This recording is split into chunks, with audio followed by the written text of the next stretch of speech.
Okay, let's look at number 7. So we have a B minor, a C, a G, and a D. And then it resolves to the B minor. So if we're gonna, find our neighborhoods here, let's start down low, and we're looking for this B on the 3rd string, the 4th fret. So we find the B, that's the root note. So if you look at your diagram sheet, the minor shape with the root note on the 3rd string will be that. That's your root position. All right. Now, C is just up a half step. So if you take this B minor, you drag it up, that's our major shape for a root on the 3rd string. So we're just doing this. B minor, C. Okay, now we need a G in this neighborhood. My first finger is on a G note on the 1st string. So this C chord has C, E, G, root 3rd, 5th. So the G is already in the C chord. It's going to be the root of our G chord. So here it functions as the 5th of the chord. Here it functions as the root of the chord. So major shape with the root on the thin string, 1st string, we get this. Okay, and then our D is inside of our G chord. It's right here. So the root is on the 2nd string, it's the 3rd fret.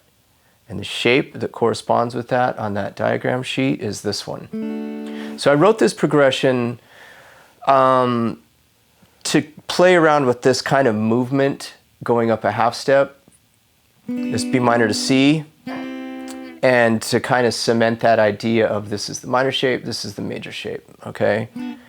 And even if you don't know a lot about theory, this stuff will make sense to you as you learn theory and as you go along.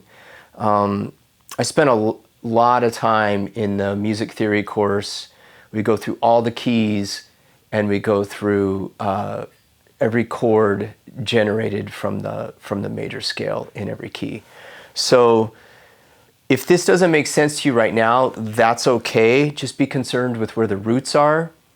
If you have some familiarity with theory stuff and you know how chords are constructed, try to dig a little deeper into what you're seeing down here and see this as, your B minor chord, your C chord, and just kind of go through your head, go, oh, C, E, G is a C major chord.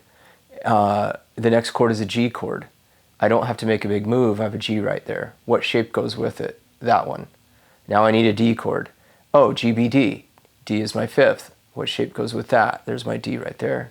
So you'll start to see these patterns differently, and that's what I'm hoping is if you're just beginning at this and you don't know, you're just trying to, hang on to the shapes and learn new shapes, that's okay. Don't worry about the theory. Just know where the root note is and where you're finding it in the neighborhood, either 1st, 2nd, or 3rd string, and what is the right shape that goes with it.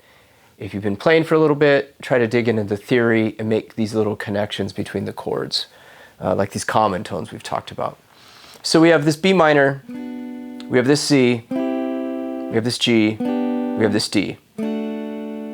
Now for our next neighborhood, up here at the 7th fret, B on the 1st string, the shape that goes with that, the minor shape, is this, B minor. Now the half step is going to be on the 1st string. So the C is right here at the 8th fret. So we're going to go this B minor, our C is right here, the shape that goes with it is the same shape we just played down here for that G. So we've got B minor, C, the major shape, and as we just talked about, we have a G in our C chord. It's right here on the 2nd string. Now, the root note on the 2nd string, if you look at the shape that goes with it, it's that D shape, which is what we just played down here as a D chord. So we're dragging that D chord up, we're dragging this G chord up for the C. The only one so far that's different is our B minor, from this to this. Now we need a D chord. So let's play the D. The B minor chord has a D in it. It's the low string. Sorry, the 3rd string. So this shape that we played for C, we drag it up, D. So down here, if you look at this B minor, it has a D in it. G has a D in it. D obviously has a D in it. So that one note is in all three chords. That's kind of what I think is the magic of these inversions, and when you start playing triads across the neck, being able to use these common, you hear that one tone differently because it functions differently in each chord.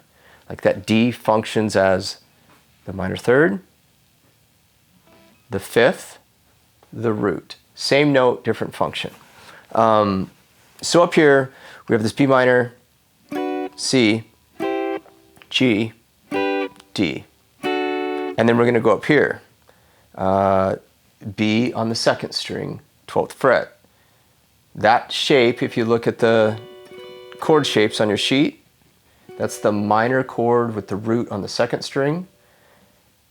And the fifth of the chord is the lowest note, and the third is on the high string. There's that D note. So this would be a B minor chord in second inversion because the fifth of the chord is the lowest note. Okay, now we're going to go up that half step and we're going to find our C. 13th fret, second string. We look at the shape that goes with that, the appropriate major shape. There's our major chord. So we dragged that D shape up. So there's our C chord. Now we need a G. G, third string, 12th fret. What's the shape that goes with a root on the third string? So it's in root position. That guy. So that's what we use down here for C, D, G. And then our D chord is right at the 10th fret. D is the root on the first string. The F sharp is on the third string, the lowest note, so it's a D in second inversion. So B minor, C, G, D. So if you need to pause the video and just review those real quickly, right? And then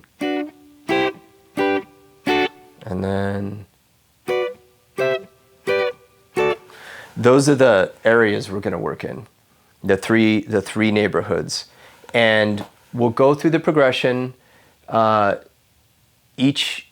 We'll spend 4 times through the progression in each neighborhood, and then we'll move, and then we'll move. And we're going to do this strum pattern. We're going to do kind of a strummy thing. If the muting is difficult for you, don't worry about it. You can do this pattern. So I'm going to go back down here, and you can go. So down, down, up, down, down, down, up, down for each chord.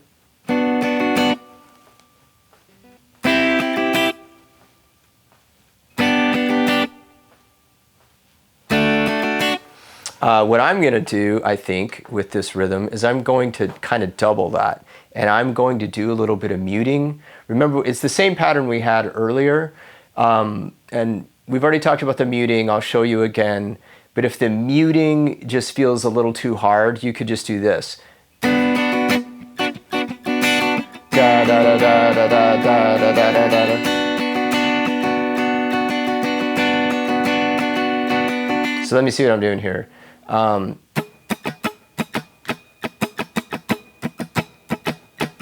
Remember, I told you can let the chord go and just strum and get the groove, and then you just put the chord down. The right hand drives everything. So if you want to practice going da da da da da da da da da da da down, down, up, down, down, up, up, down, up, down, up, down, down, up, down. Let's see if I can do this slower. Down, down, up, down, down, up, down, up, down, up, da da da da da da da da da da da. So just get that rhythm, da da da da da da da da da da da, and then plug the chords in.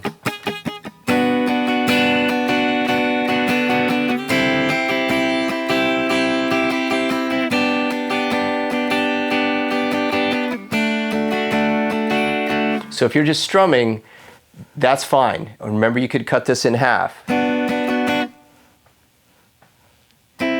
So we're just doing the front half of the rhythm. What I'll do is probably do that kind of muting thing where I go.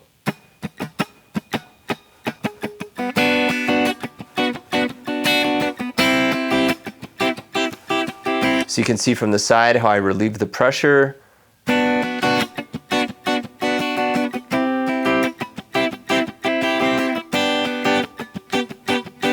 So I'm just, those little squeezes, that's my muting. And I am muting with the right hand, but remember, you don't have to do that if you do this squeeze thing. So I'll just strum and not mute with the right hand.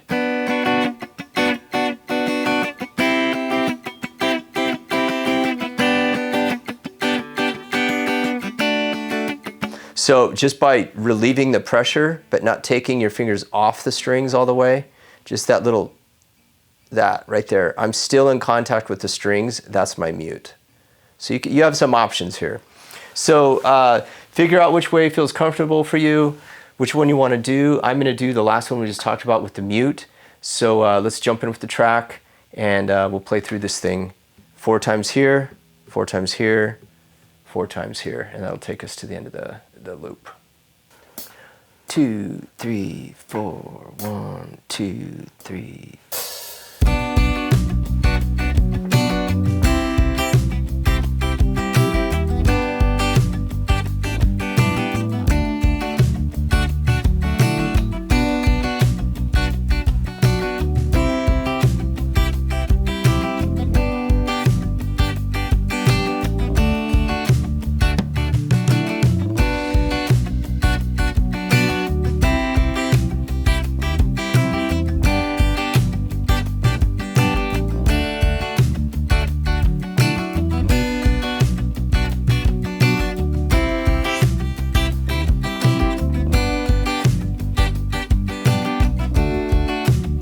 Move up.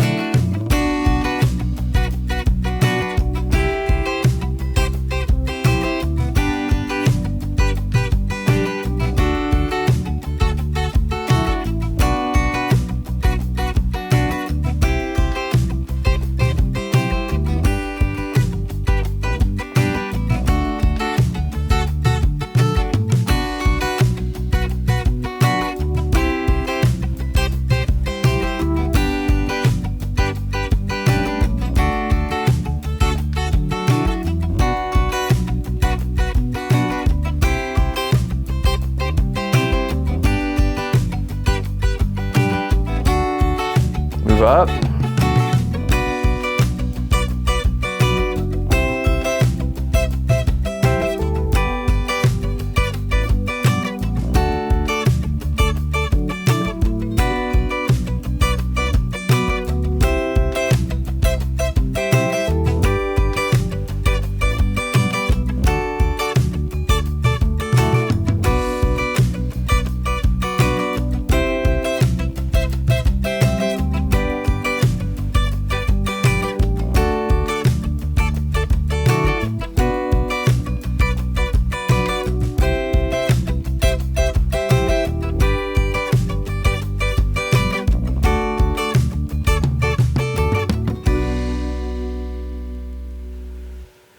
Okay, good. Now remember, if those rhythms are hard, you can go back and simplify the rhythm to anything that works for you as long as you're making the changes in time. You could strum this thing once.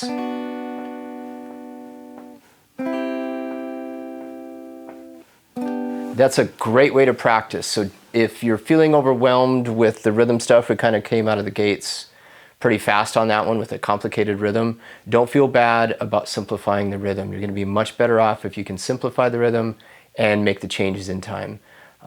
So let's try a different one. Let's go back, and I'll introduce a new rhythm, maybe an arpeggio, and then we'll try it again. Okay, so for this next one, we're going to start high where we just left off, and we're going to arpeggiate. We're going to start on the thin string and come towards our face. We're going to go.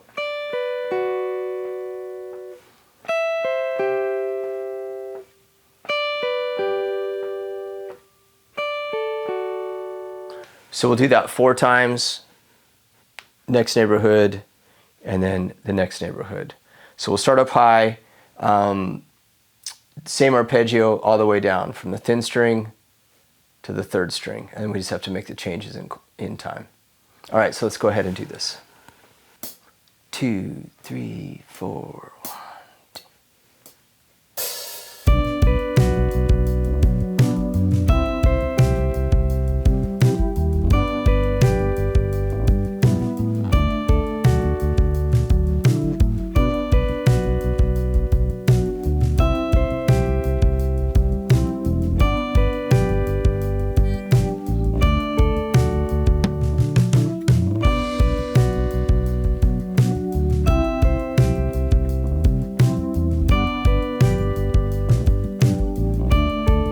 Last time.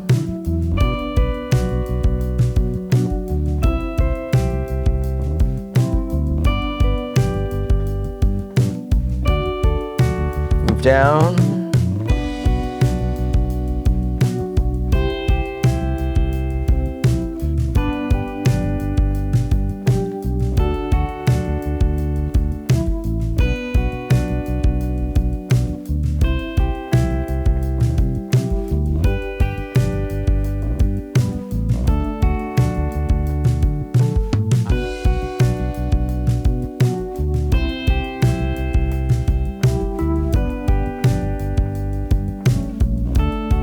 One more.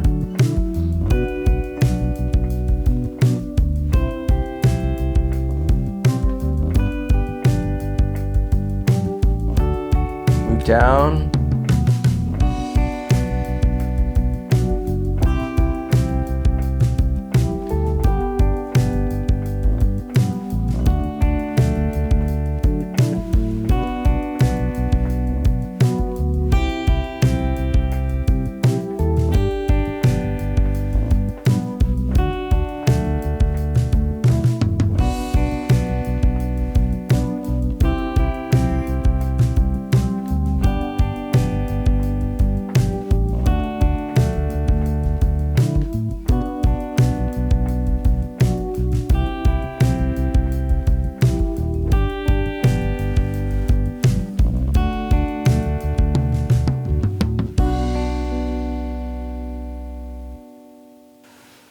Okay, so let's do one more here, and we're going to work on the jab. So it'll be on beats 2 and 4. So 1, 2, 3, 4.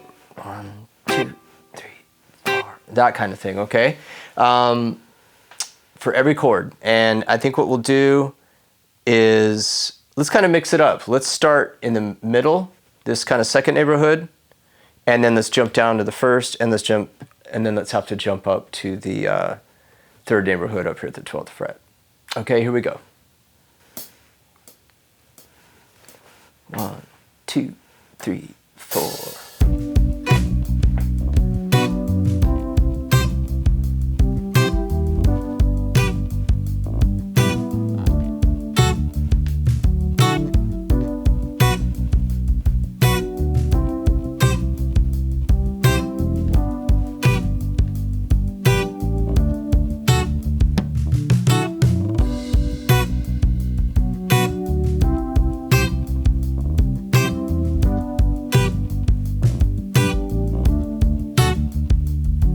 Last time.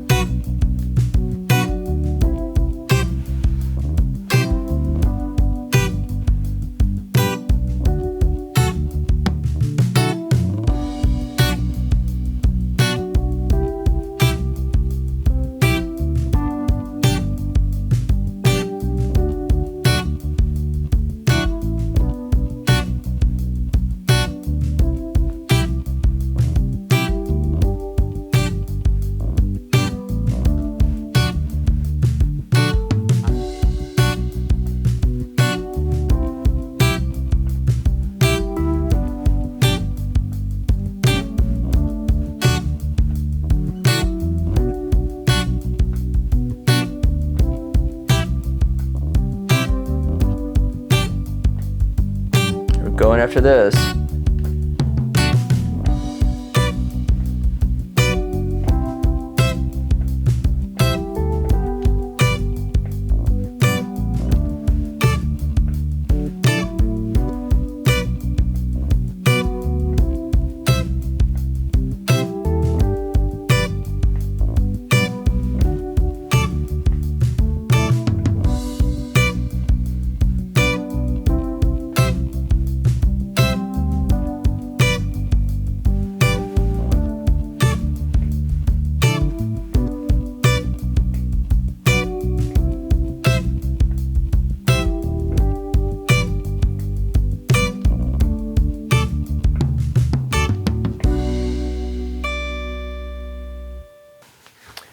All right, good. Let's move on to the 12/8 groove on the same exercise number 7. Okay, for this next one, it's it's going to feel faster because we're in 12/8, and the way that the groove of the track feels. I would like to kind of challenge the right hand and the transitions. So here's what we're going to do. I'm not quite sure where we're going to start yet, but I'll tell you. So we're starting down here, down low in this neighborhood. We're going to go.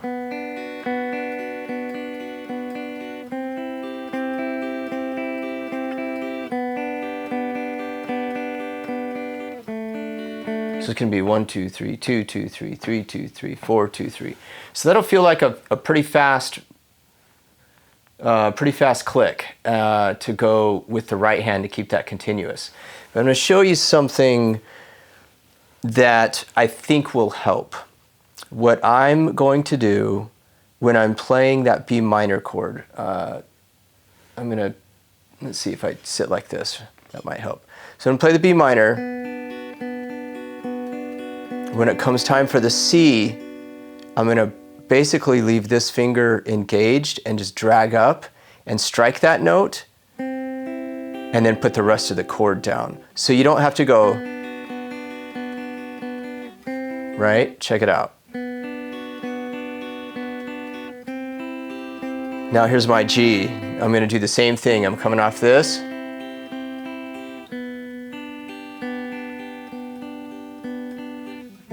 My D. So what I'm saying is I am putting down the note on the third string first. So B minor, transition to C, and then I get my fingers down in time. And then I think that will just help it sound more smooth, less clunky. You'll probably be more consistent. So if you're having a hard time making the changes in time and it sounds kind of clunky with the left hand, try that. Try just to get the third string finger down first and then unfold the chord. So I'm kind of exaggerating it so you can see it here. See, I'm always getting that third string note down of each chord. Okay, so let's try that with the track. And I think what we'll do is, let's go ahead and start low, and then I want you to jump all the way up to the 12th fret, and then we're going to end at the 7th fret in that neighborhood. So this neighborhood, 12th fret neighborhood, 7th fret. Okay, here we go. 2, 3, 4.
All right, so let's do another one here. I'll get the track ready again, and then I'll show you the rhythm and we'll jump in. Okay, so the plan this time will be, we'll start high. We're just gonna hit every chord 4 times.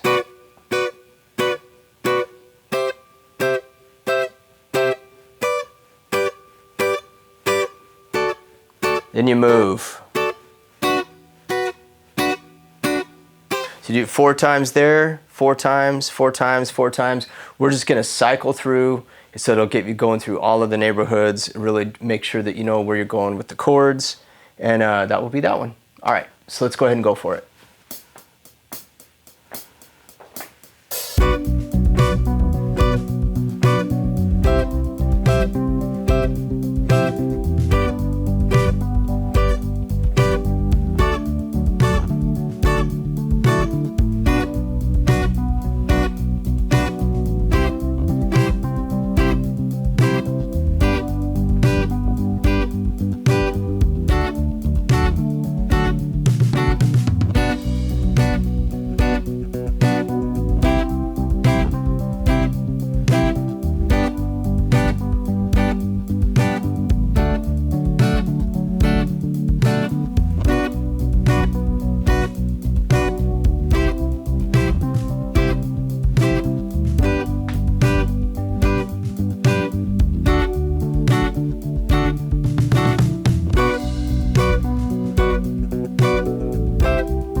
Okay, very good, very good.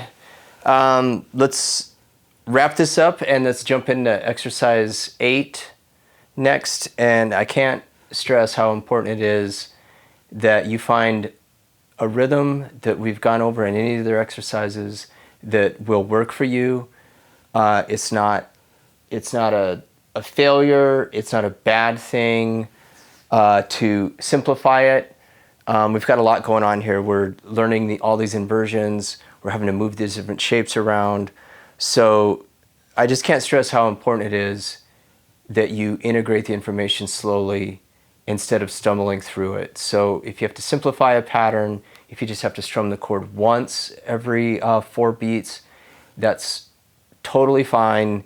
You can work on any of these rhythms down the road. Again, the idea of this course is to show you concepts and how to apply some of these different, remember it's either you're strumming or you're jabbing at the chord. We're not getting into too many of the embellishments here. So keep it simple, understand the concept, and then build on the concept in other songs and chord progressions. Use the backing tracks to your advantage. to try out these different rhythms, even if it's just something like the muting I talked about with the right hand, or putting the right and the left hand together for muting.